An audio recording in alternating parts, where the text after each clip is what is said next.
సిద్దిపేట జిల్లా దుబ్బాక నియోజకవర్గంలోని చేగుంట మండలం వడియారం రైల్వే స్టేషన్లో దారుణం చోటు చేసుకుంది.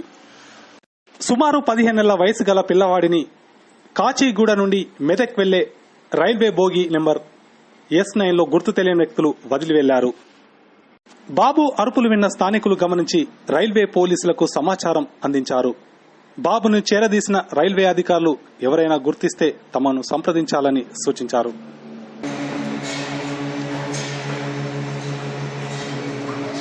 ఈరోజు రైలు నెంబర్ 07577 కాచిగూడ నుండి మెదక్ పోయే ప్యాసింజర్ రైల్లో S9 కోచ్లో ఒక చిన్న పిల్లలు దాదాపుగా 15-16 నెలలు వాళ్ళ బాబు గుర్తు తెలియని తల్లిదండ్రులు ఆ కోచ్లో వదిలిపెట్టడం వల్ల ఒక రెడ్డిపేట గ్రామస్తుడైన భిక్షపతి అనే వ్యక్తి జామకాయలంతా రోజు మాదిరిగా కూలి పని చేస్తుంది.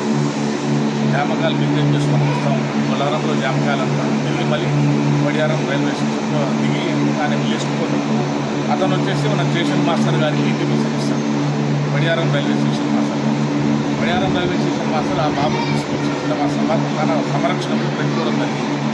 వడియారం రైల్వే స్టేషన్ మాస్టర్ మాకు ఫిర్యాదు చేయడానికి అటు ఫిర్యాదు మేము కేసు నంబర్ వచ్చేసి 139/2024 అండర్ సెక్షన్ 317 IPCగా కేసు నమోదు చేసుకొని పరిశోధన చేస్తున్నాం. బాలునికి సంబంధించిన తల్లిదండ్రులు ఎవరైనా గుర్తుపట్టి వచ్చినదో రైల్వే పోలీస్ SI కామారెడ్డి గారికి సంప్రదించవలసిందిగా కోరుతున్నాం. బాల సంరక్షణ కలెక్టర్ ఆఫీస్ మెదక్ వాళ్ళకి అప్పచెప్తున్నాను.